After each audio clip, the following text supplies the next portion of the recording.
welcome to our second GBM. If you want to follow us on our social media platforms, we still have the link on your screen you see there. Other than that, if there's any questions in general, you can hit us up in the chat throughout the video, throughout the live stream. And yeah, let's dive right into it. Wait, there we go. All right, Joe, you want to kick us off here? Yep. So hi, I'm Joe Bashir. I'm the IEEE secretary. So today for our meeting we're going to first start it out with introducing new team members. Going to announce our first podcast with Reza.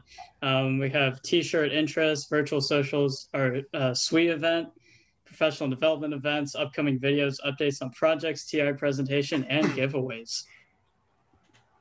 It's action-packed, baby. Yep.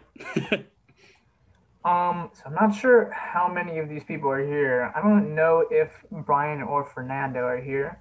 Are they? No, I don't see him. Okay, yeah. So then let's go to Lucas. Wait here, why is this showing on this? No, go back. Spoiler alert, sorry. Lucas, you want to give a quick intro to yourself? I know a lot of people already know you from what you've done for IEEE in the past, but you can go ahead and introduce yourself as our new software director. I'm the new software director, and I'm real excited to have that official title. I've done a lot of stuff with IEEE, as you guys have known if you've been keeping up with stuff. So I'm happy to officially be on the chair board and everything with everybody. And it's just it's great. I'll be continuing to do my best for everybody and all of IEEE if I can. Yes, sir. And he's got some fun workshops planned already that we'll be discussing a little bit further in. Oh, yes, we do. Yes, sir. And yeah, I want to thank you for everything you've done so far. The AutoCAD videos have been great. And as always, you've made a good, Marcus here also. As always, you've made a pretty good impact onto our organization. So again, thank you for that.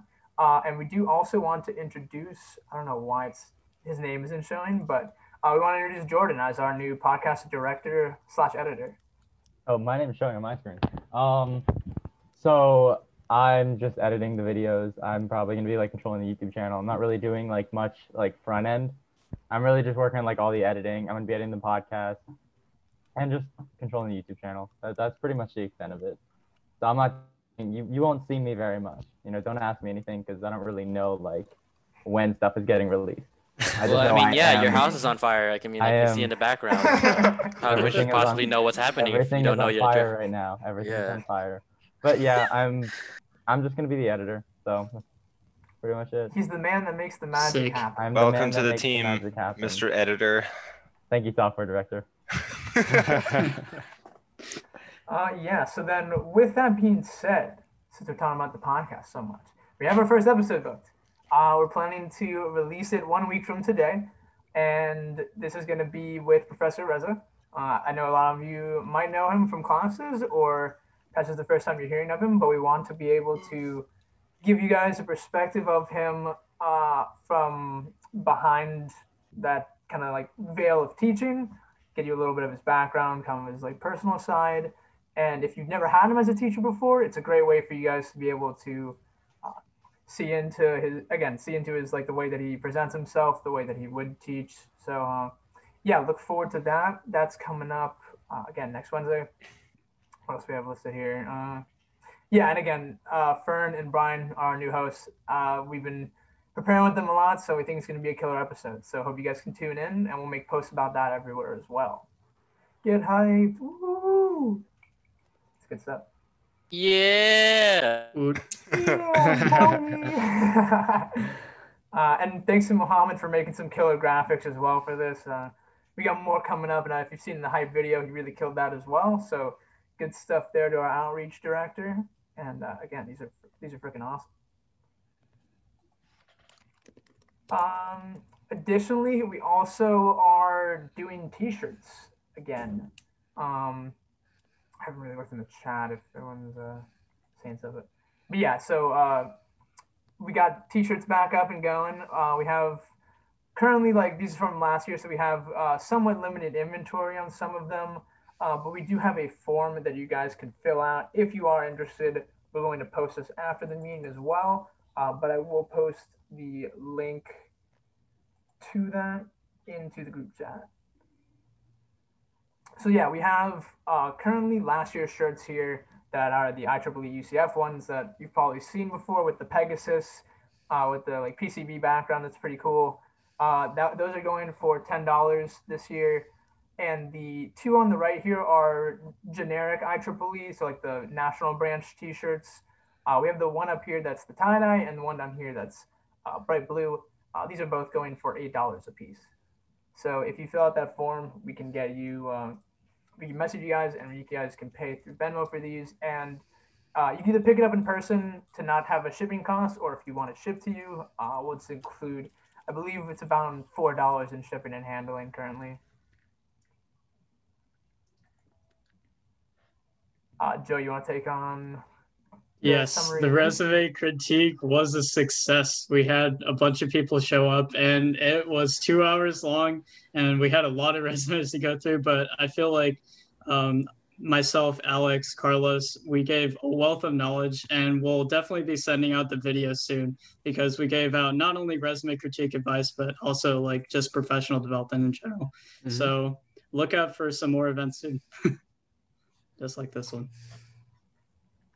Yeah, I think this is definitely a super killer event, and we definitely appreciate having the combination of IEEE and SACE doing this. And again, expect more professional development type of events and videos coming up soon.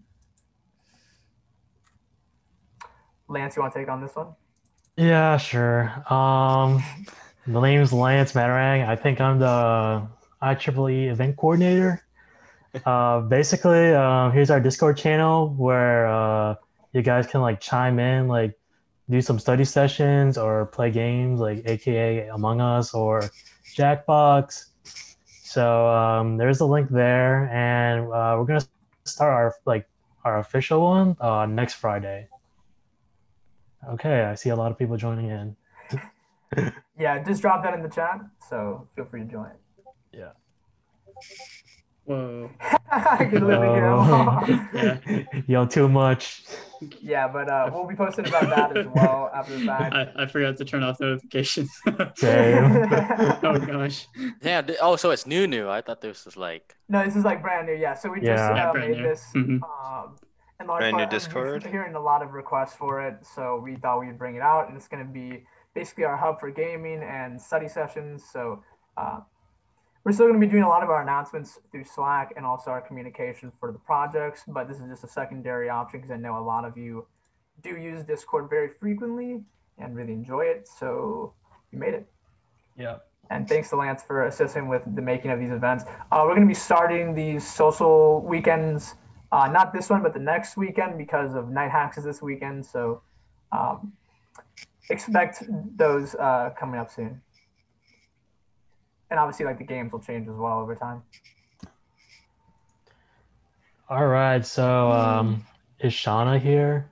She just joined in, yeah. Oh, snap. All right. So this we're collabing with SWE, aka Society of Women's Engineering, where we're gonna have a guest speaker from SWE talk about like their background, any advice on how to get their job, how's their college experience, what obstacle they faced. Did they ever experience like any gender bias, and what coding software have they used in their industry? And then we'll also have 30 minutes of like them providing us some sample codes, like just to like emulate what they do or what they do in their workplace. So feel free to join in with the interest forms. And Shauna, you got anything to say? No, I don't have anything to add. Cool beans. All right, Alex, you can move on. Yeah, just dropped that one in the chat as well. Dropping a lot of links in, you guys. We'll definitely post these on Slack so that you guys can look at them after the fact, and also anybody that hasn't attended can also look at them there. Carlos, you want to take on this one? Yeah, I got this one. So next month, as we mentioned in the first meeting, We are planning on doing a diversity industry panel for this semester. So save the date. We have it planned for November 18th, but the time we still haven't decided that yet. So it's to be determined, but the date for sure is going to be on November 18th. Most likely it's going to be in the evening after like your classes, if you guys have like early classes. But so far we have 2 panelists confirmed. The first one, her name is Navjot. She is a hardware engineer at Intel, and she recently graduated from the University or California State. So it's good to have that perspective of a recent grad going into industry. As well as our second panelist that's confirmed is Kevin Johnson. He's an electronics engineer at Microsoft working with the HoloLens team. He's actually a master's student who graduated last year. So he's bringing a little bit more experience to the table. And then right now we're trying to confirm the 3 other panelists for our event. I'm going to be posting a form on Slack to submit questions for the panel. But also feel free to bring any questions to that event. I'll be reading from the chat. And then at the end of the event, I'll have like an open forum where you guys attending will be available to ask them any questions you would like. But yeah, save that date, November 18th. And let me just post this form. And yeah, that's pretty much it so far for the industry panel.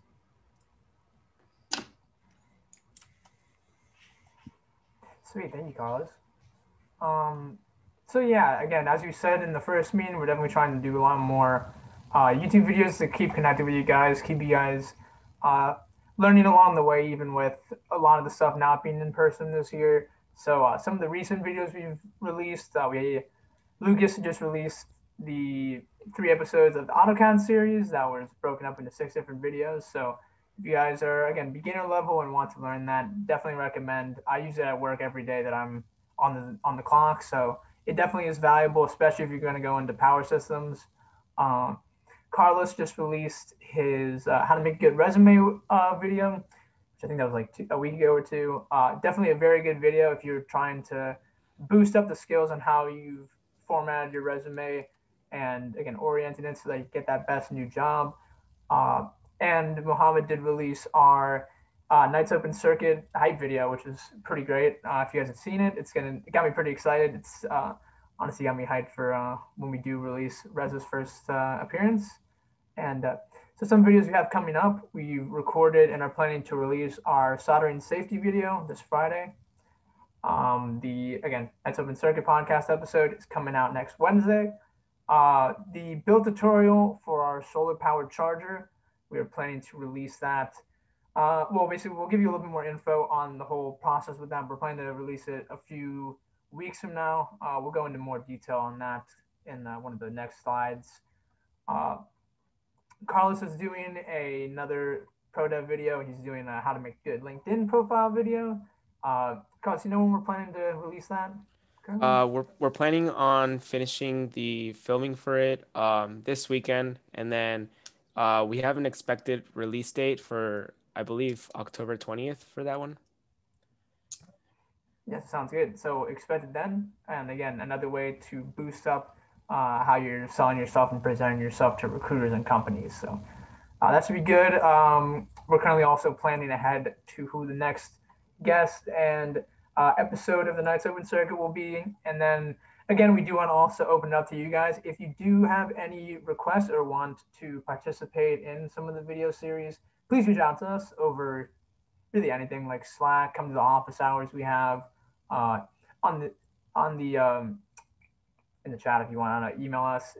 Anything really works. You can text me if you really want, but just tell us if you want to get any presentations out there and want to get something on your resume. And it's like, I mean, if you could show companies that you did a technical presentation for IEEE UCF, and it's like you can show them the video you did, like that's definitely something really cool to put on the resume. So if you are interested in that, please reach out to us. If you have something that you want somebody else to teach, that would also be fine. So please reach out to us on that if that is the case.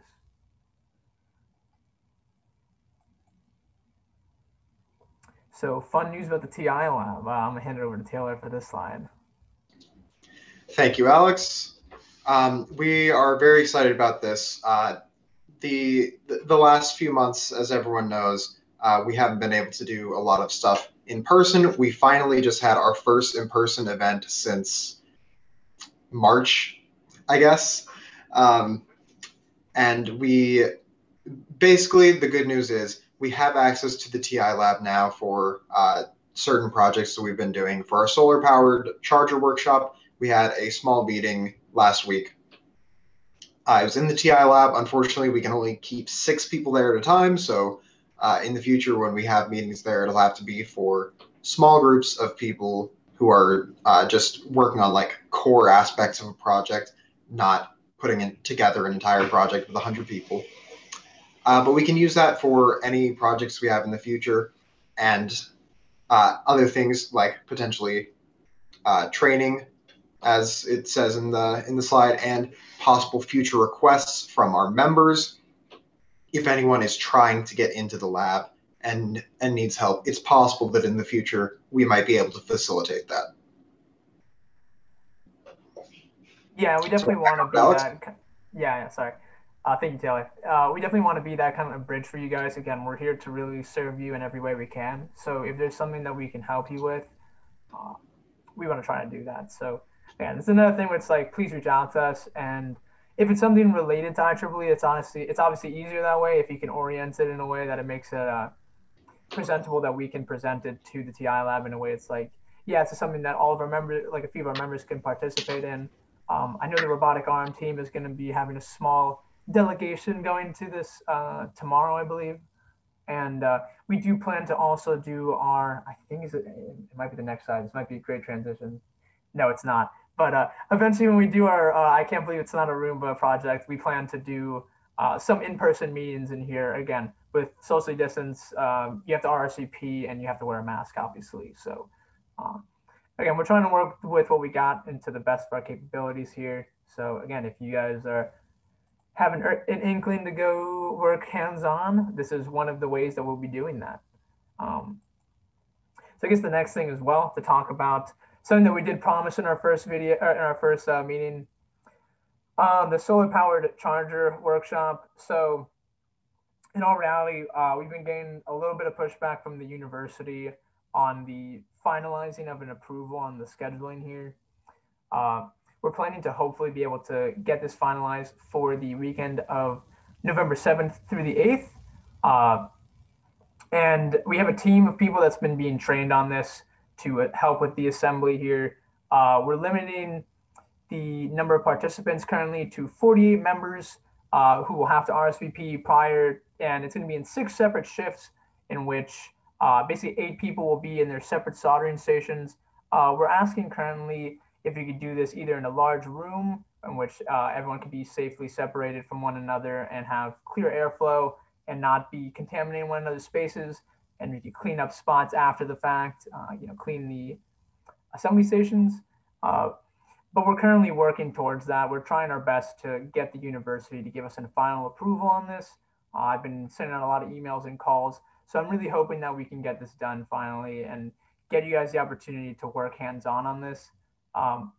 In the worst case scenario, we will possibly push this back to spring, but we're really hoping that we can get it done for you guys now, and that people that are willing to come out in person and work on this can have that chance and have some in-person hardware experience. I do believe Brad is in the call. Brad, if you want to say anything on this, you can feel free. Hey, can you hear me? Yes. So yeah, we were in the lab last week working on this, and I guess it's all just waiting on the location approval. But it went pretty good last week. We practiced putting a couple together, but we're waiting on the parts. So we have the parts we're actually going to use in the workshop. But that's pretty much the current status of that. Yep, and I've been, again, we're hoping that we can get this finally like a set in date so that you guys can RSVP and put in requests down. It will be a first come, first serve on the signups.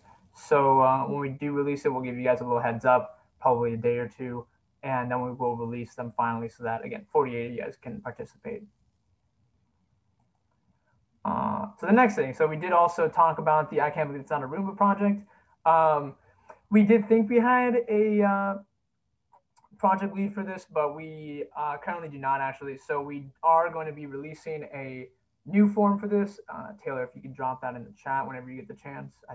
But yeah, so we have a new application for this. If you're interested in leading this project, to go a little bit more into detail, I know I kind of talked about this a little bit in the first meeting, but the goal here is to make a UVC self-driving robot that will eliminate virus strains. So we're hoping that it can kill COVID strains off. And then after the COVID pandemic, we're either hoping to use it to simply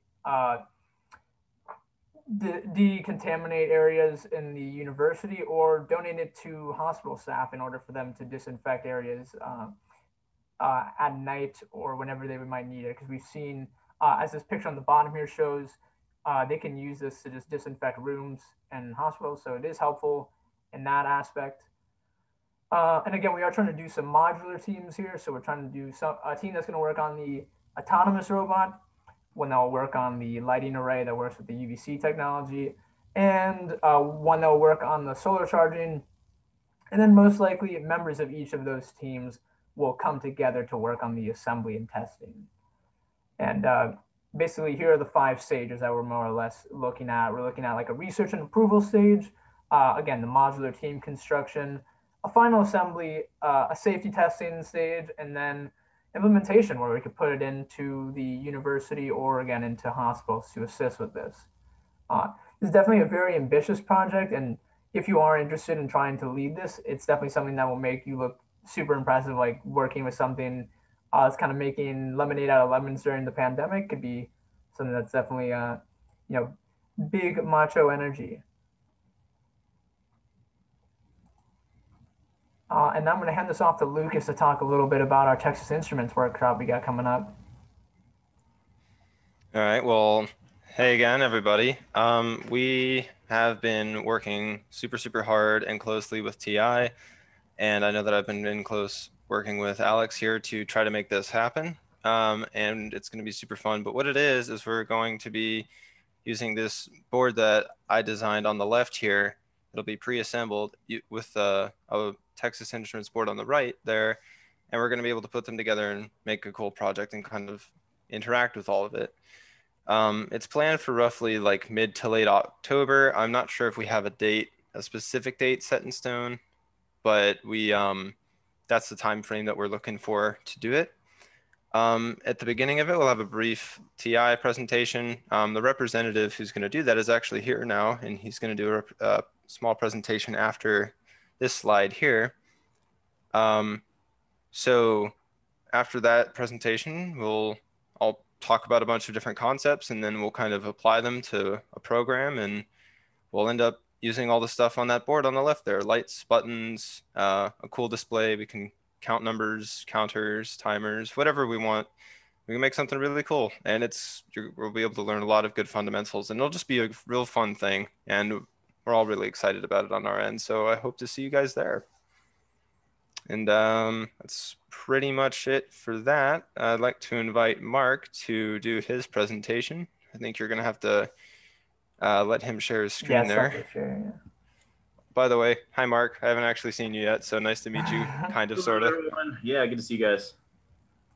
Okay, so I'm just going to give a general kind of thematic talk, I guess. You guys, I think a lot of you know me. I've been pretty active on campus in the past with IEEE. So if you already know me, hello, good to see you again. If you're new to IEEE, welcome. But yeah, I'm your local TI kind of person. So if you have any requests for anything in the future, definitely feel free to let me know. Oh, in the chat before I get started, I also post, nope, that's not the one I'm looking for. One moment. Nope, I lost it. Okay, hold on. Well, I'll do that in a moment.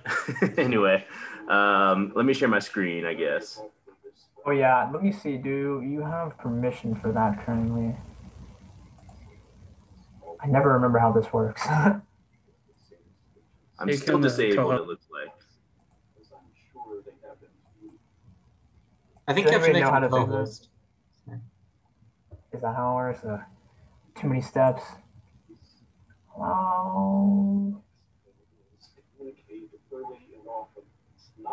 Yeah, I might just have to do that. Let me see here. Oh, now it's working. I think whatever you did worked. Okay, sweet. If that is the case, it's great. Oh, hold on. Now I'm lost. I might just make you a host as well. 1 second. I like.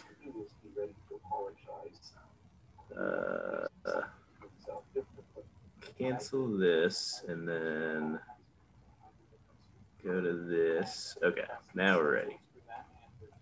Yeah, let me know if it does work. If it doesn't, then... Okay, sweet. Okay. Awesome. I think that's working now. So, sick. And I think I hear somebody's video or something going off right now.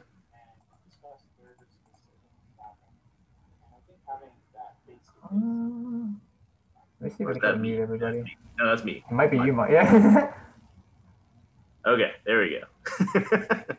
All is well in the world. Okay, so yeah, super quick introduction. So I'm in North Carolina right now, talking to you guys.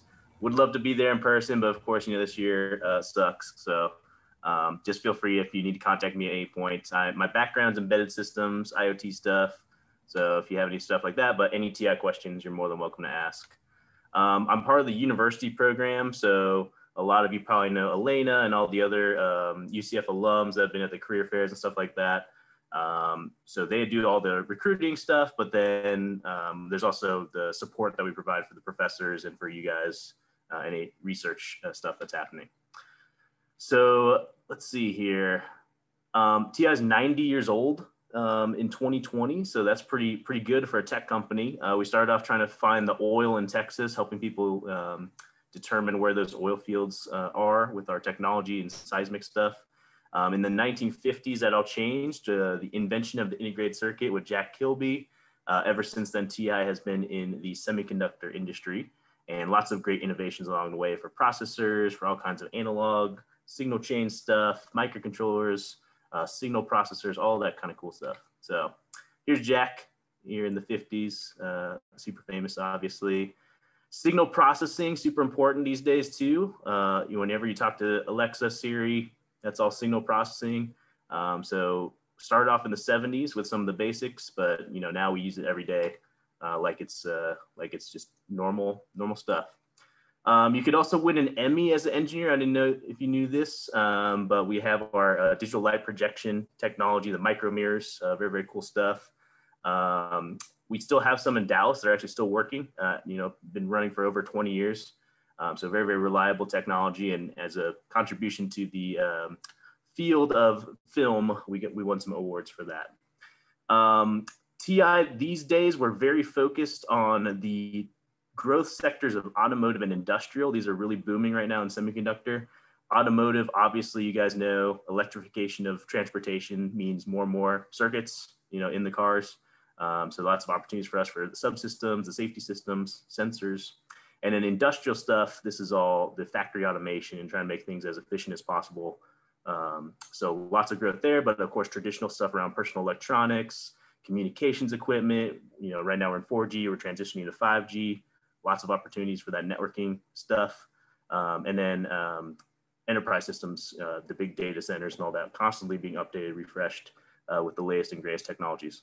So we have our own manufacturing capability, which is a pretty key differentiator for TI. We have a lot of that in Texas and the US, but then of course worldwide. And our main focus is more on the analog side. So TI is one of the, I think still the biggest analog semiconductor company in the world. And so our manufacturing capability is more on the analog side. When you come into high performance computing, the very edge of, what ARM, Intel, and all those folks are doing, that's not really our area. We're in the bigger process nodes. We're doing the analog, the big parts. For those type of things, that's more, the other companies. But our manufacturing capability in the analog is super, super strong, super great.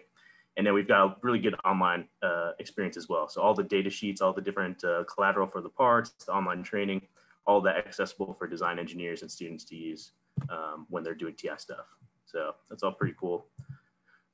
This is just a snapshot of our worldwide capabilities. So we're headquartered in Dallas. If you ever do your internship, obviously last summer we had everyone virtual, probably this summer gonna be virtual again, but most of our interns come to Dallas and get a little experience for TI over there. But we have a lot of different other US sites and then design centers all over the world, as well as manufacturing all over the world as well. So pretty cool, very global, as in all electronics, very, very much global. So if you do have aspirations, once all this craziness is over, you'll have a lot of opportunities. If you'd like to travel, you want to travel, I think that'll be very much open to you. There's people building electronics all over the world, and you'll be helping to support them with your products and services in the future. So here's a picture in the fab. Of course, in semiconductors, we're building the chips. Our semiconductor material is the silicon. So of course it could be refined from sand, but obviously for purity reasons, we actually manufacture that artificially in the lab. So that silicon, pure silicon, is grown from the ceiling, and it grows into these big cylinders you can see here in that process. And then those cylinders are then sliced into super thin discs, which is our silicon wafers. So that's our tried and true medium for circuit creation. And then that's how we create the different, what we call the die, the little squares you can see here. And that's the guts of your integrated circuit. So even though the wafer is a 2D plane, you can think of semiconductor manufacturing as, it's 3D. We're basically doing a lot of chemical processes to create the different layers of the chip. And then that's all your memory, your CPU, everything inside of there. Those dies get sliced up into their individual squares, and then they get packaged up using different things like wire bonding and things like that to come into the final package, which is your little microchip in different sizes and pin counts and stuff like that. And that's what everybody uses, of course, in their final electronics and circuit designs on their printed circuit boards. So that's what we sell. We sell these chips to people, but obviously there's a whole bunch of manufacturing that's required to get them into their final form. So really easy to explain, but obviously very high technology, tens of thousands of folks involved to make this all happen and create the inventories that we can use as engineers to pull from when we're doing any kind of new designs to the market. So high level, just want to zoom through this, but big message for everyone is the trends around IoT and automation are very much here to stay, very important to you as you graduate from school and go into industry. So being aware how this affects you as an ECE student, super, super important. A lot of you, I think, are familiar with some of these. I share these every year to the students. But the key factor here is, there's these innovation waves that are affecting us as electrical computer engineers. The big one being the PC age, and then moving on to the internet age. Once we hook up those computers, what kind of cool stuff can we build? Amazon, Google, all that. And then the mobile age is part of that. We can shrink these computers into our pocket. They can be connected all the time. Again, tons of innovation for us as ECE folks.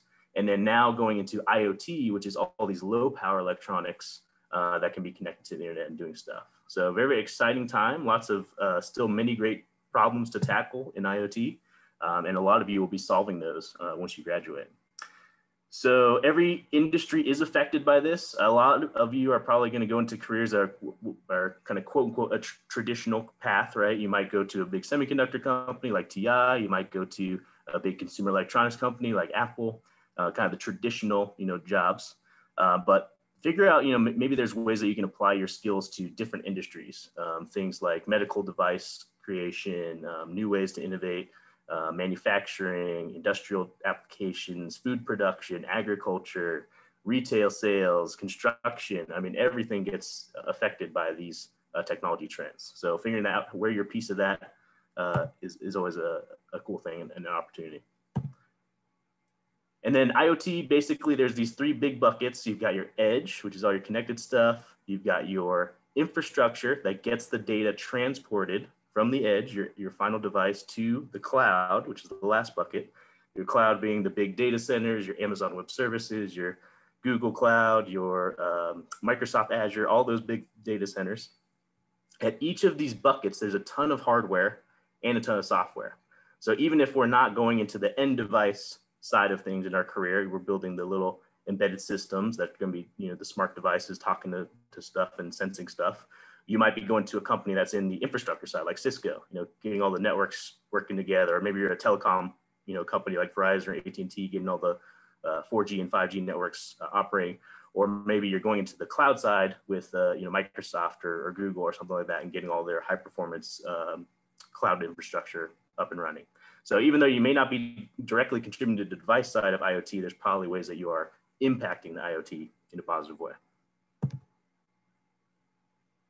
Okay, from an embedded system side, very, very common. You're going to have some kind of processor-based embedded system. It's going to have some sensor capability, some power capability, probably some motor control if it's automation related, inputs, outputs, displays, and then your connectivity. The connectivity, of course, enables your communication with the device, enables over-the-air updates to keep the device relevant and working. And that communication can be done either wired, but more commonly going to be wireless with either Wi-Fi or Bluetooth or cellular connection. And then your power story, very much interesting for how it affects your design choices, your battery life, more and more applications obviously can be battery, what battery technology you choose, all kinds of design trade-offs on the energy density, the size of your overall form factor. So lots of just even the power, just if you look at the power only of the system, lots of design decisions to be made to make sure you can maximize your application. And then motor control, a lot of these IoT systems are going to be based on automation. How do we make things easier for humans to interact with the world, make it more efficient for us to do it, safer to do it. And a lot of that means motor control. And again, lots of design trade-offs. What kind of motor do you want to use? How's it going to affect your torque, your accuracy of movement, your complexity of control, your costs? Yeah, lots of stuff to drill down into here. And you guys are all familiar with these. And then you might want to display some information to the user. So that can be done through LCDs, LEDs, e-paper, and then of course with cloud GUIs. So your web apps, your mobile apps. And again, what are you trying to display to the users? It's some numbers, some senses, some video, and then how is that going to affect your overall embedded system design? And then which connectivity do you want? So again, wired connectivity, wireless, and then you probably know some of these. Some of these may be not familiar, but they all have design trade-offs as well, figuring out what's the bandwidth, how much data you can put through, the range capabilities, the cost, power usage, how familiar are your users with these technologies. So lots of different design trade-offs you can make here. Typically for your usage as a student, I typically recommend Wi-Fi and Bluetooth just for the commonality and availability of those and the infrastructure for those. The third one's probably going to be cellular in the future as the costs continue to go down. It's just the instant connectivity really makes that one attractive. But just know that there's all these other options as well for your system. So if you're designing something like a super remote kind of application, like a autonomous Antarctic rover, autonomous sailboat going in the middle of the ocean, then you can maybe do like satellite communication. Or if you're doing something where you need to track something very near to the system, like maybe a robot that needs to hit certain markers or something in an area. You can look at NFC, RFID technology. There's mesh networking technologies like Zigbee, Thread. So all different types of wireless capability that you can trade off. But again, Wi-Fi, Bluetooth, probably the ones you want to start with for anything like capstone related or whatever. And then figuring out what kind of processor you need. Do you need a microcontroller? Do you need a microprocessor? Again, tons of trade-offs. If you go from the high level compute of a microprocessor, you have the ability to do all kinds of software flexibility. You can do high performance graphics, displays, things like that. Microcontroller, the key advantages being its simplicity, its low power capability. Just from a physics perspective, there's less transistors in the microcontroller than the microprocessor. So that translates to less energy usage. And then programmability is, C programming versus, basically any language you want. So all these kind of factors, again, you got to figure out, what's important. So let's get through some of these. So yeah, for low power stuff, definitely microcontroller. And this is the cost is also a big reason why microcontroller is still very much the go-to for embedded systems. But there's certain use cases. For example, if you need to do a gateway, or you need to do some kind of embedded system that requires high performance computing, machine learning, AI, that's where microprocessor might make sense. But a majority of applications where you're just doing a simple system, battery powered, microcontroller is the pick. And here shows you the power stuff again. So a lot of your embedded systems, you're going to be doing prototyping boards. So similar to the workshops you guys described, you're going to grab some kind of development kit or something off the shelf. You'll be able to program those to connect up your peripherals and control your application demo. So same thing with the launch pads you guys have used and will use in the future. Similar thing. Won't get too deep into this. And there's multiple ways to program these microcontrollers, different IDEs, different programming styles you can incorporate. Here just shows you a quick abstraction. So, you know, traditionally when programming these embedded systems, you go low level register programming, you get in there, read the data sheet. What do these registers do? You flip some bits. That's all, you know, very classic, but it takes a lot of learning curve to get, you know, to that level. Then sometimes the vendors provide some libraries that you can utilize. So you can program these in functions and do the device programming that way. And then there's like Arduino style stuff, which is like frameworks that you can, you know, run above all of this. And that provides a bit more of an abstracted interface to the chip. But then you lose the optimizations that the hardware provides when you program at that level. So as you get into more professional designs, you'll end up having to go more low level to make sure you're optimizing all the different parts of the hardware for power consumption and a bunch of other cases.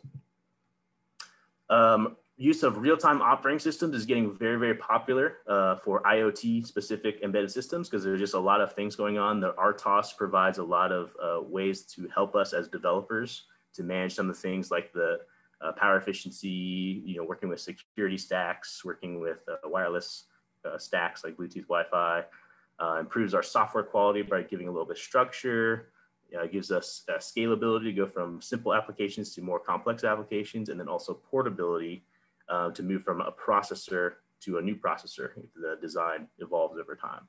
So it does take some learning curve to get these RTOS concepts understood and how to program in them. But once you get that, it's actually very, very valuable potentially. So do recommend you look into it if you have interest in embedded systems or digital type stuff. We do have a lot of different training. Don't have to worry about that. Okay, automation, just super quick. This is kind of a tertiary, complementary trend that is affecting us as ECE folks. So automation is implying basically we want to create either more efficiency, you know, the work can be done better than a human, safety, the work, you know, dangerous work can be not done by a human. We want to introduce cost savings because we can create these automation systems that run, you know, 24/7, 365, as opposed to hiring, you know, shifts of workers to do it.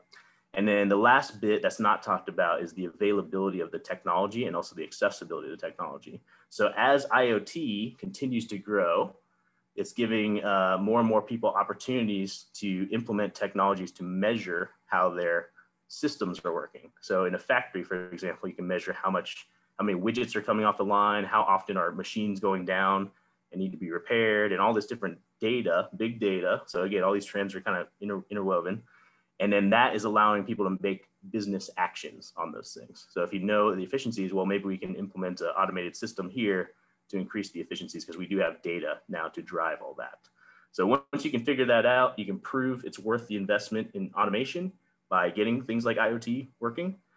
Then you can scale that to different areas and continue to improve your business. So everything's open to automation, making stuff, driving stuff, delivering stuff, trading stuff. And a lot of you all will be working on different solutions, that kind of stuff. A lot of your classmates in other engineering fields are also going to be working on that. But it's definitely something to be extremely aware of. And another big topic right now is AI machine learning. So AI traditionally is like a software kind of thing where we're trying to get, you know, computers to learn and provide us useful data that we can take action on as humans in the real world. Machine learning, I think, is kind of evolving a bit because we can make these automated systems. And then how do those automated systems learn to do their own work in the real world versus giving us data? So robots, machines, increasingly important part of automation, and figuring out how the data is coming between your system and how data is leaving your system. And that can be shared with other things. So very important, you know, software has seen a lot of huge growth over the years, but having some hardware background, I think, is going to be extremely valuable as this automation trend continues. So just keep studying hard. It's good to have both, you know, a good software background and a good hardware background so that you'll be flexible going into a wide variety of stuff in the future, basically. Okay, and then I'm gonna skip through this. TI, we've got this robot kit. The freshmen have been using this, so maybe some of you have experience with it. That's relatively new. And basically it's to address this, you know, learning around automation, robotics, IoT type stuff. So I'll skip through this pretty quickly. Basically features a lot of different TI technologies, a lot of cool, you know, potential robotics kind of projects you can do with it. Okay. Oh, and these are pretty good if you're looking for just a few good learning resources. This edX course is really excellent, Fundamentals of Mechatronics. So if you are curious about how this mechanical, electrical, you know, interwoven thing is working, this is a really great course to look into to explain all that and how that all fits for us as embedded systems people. So Fundamentals of Mechatronics on edX, definitely recommend. You can audit for free and look at all the lectures, and I think it does a really good job of explaining everything. And then if you want other edX recommendations for IoT type stuff, the real-time Bluetooth networks is good. So this one will go into the IoT details as well as the RTOS stuff. So you can learn quite a bit more about that. So real-time Bluetooth networks on edX.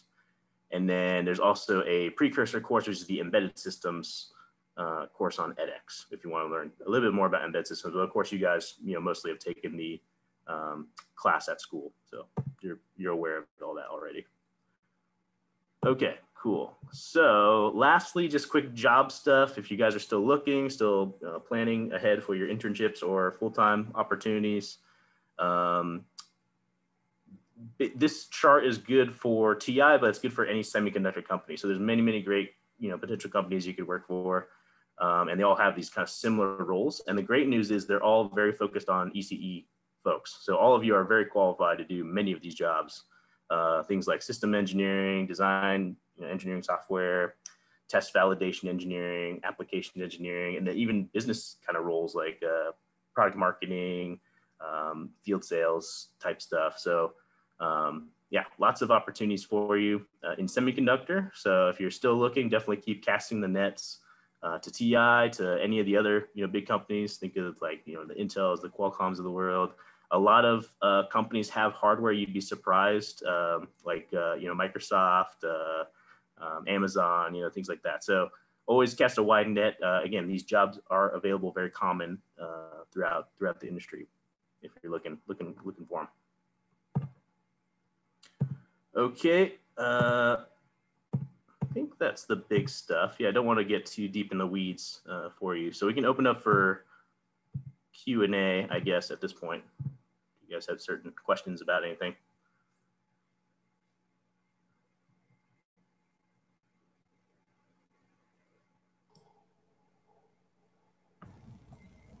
Well, I definitely think you touched on, oh, sorry. No, yeah, whoever is talking, go ahead. All right, but going back to the chart you showed, on one of the internships you guys posted is a product test validation engineer intern. What do you think are some of the classes or projects that will best prepare you to that kind of position?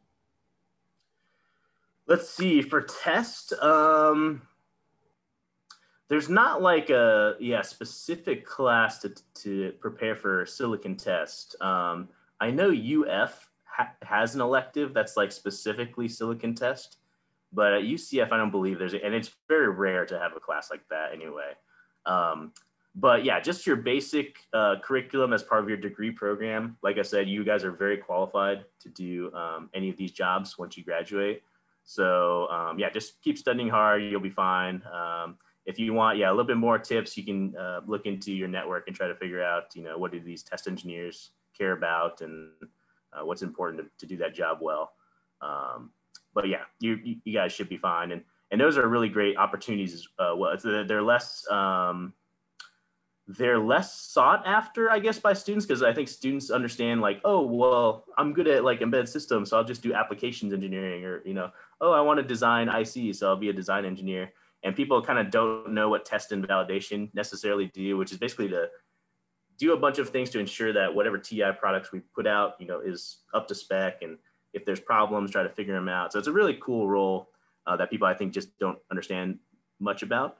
And that's actually a really great foot in the door because it's a very high demand job as well. So yeah, if you definitely have an interest in test and validation, that's really a great way to get into a company. I do recommend you pursue that. Okay, because I was asking because back in the career fair, I talked for both the recruiter for the field product and test validation for the design engineering. And he told me that for the design engineering internship, they're looking for more for like senior level students that are taking with like analog signal communication and those kind of classes, which I will not have by next summer. So they recommend me to have, it would be better to do the product test and validation internship. So that's what I was wondering. Okay. Yeah. I think that advice is correct. So for design engineering, I know that one's, a little bit more experience is required. So they still hire for undergrad, but I know a lot of the design position sometimes requires the master's or PhD level as well. So yeah, that one in particular, I think does require a little bit more experience, but yeah, I agree with the recommendation. Yeah, definitely apply for the test and validation internships. That'd be great. All right, thank you.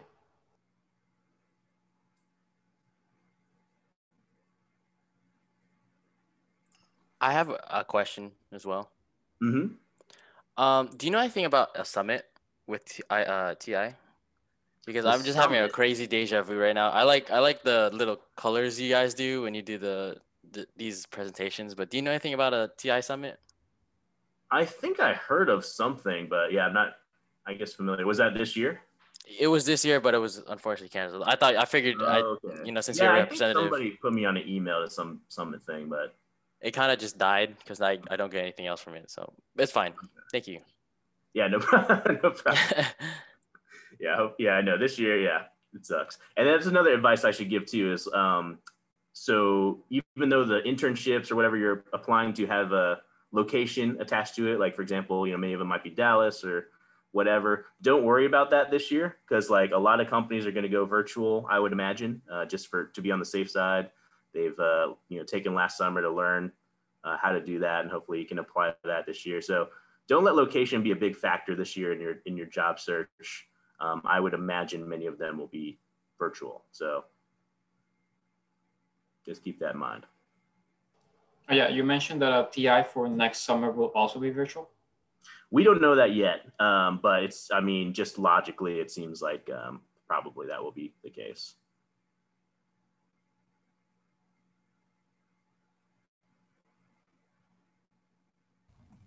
Hey, can you hear me? I heard somebody. Yeah, can you hear me? Yeah. Mm-hmm. So for the EDX mechatronics course, do we need to have any like background knowledge, or can we just take it as beginners? Yeah, just take it as beginners. Yeah, it's really good. I highly recommend this one. Okay. Where's the link to it? Anyway, if you just Google mechatronics edX, it should pop up. It's Dr. Rogers. All right, thank you. Here, yeah, super good class, I think.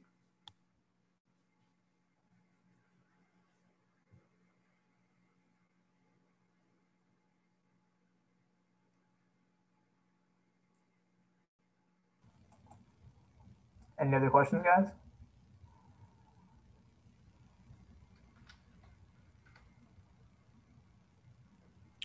I think we're good for the moment.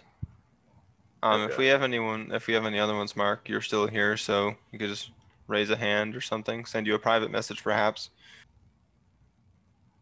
Yeah, let me send that link to the video I was gonna do in the beginning. 1 second.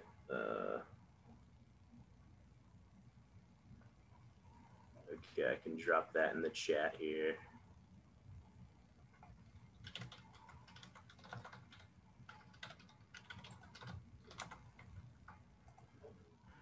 Yeah, that one's pretty good if you haven't seen this. It's just like a short 4-minute video. It shows how the semiconductor manufacturing stuff works. It's pretty cool. Cool. Okay. Well, thanks everyone. Yeah, study hard, keep going, and then hopefully see you guys soon at the workshops. Awesome. Thank you so much, Mark. Cool. Thanks. See ya. Thank you. Thank you. Thank you, Mark. Appreciate it very Thank you, Mark. much. Thank you.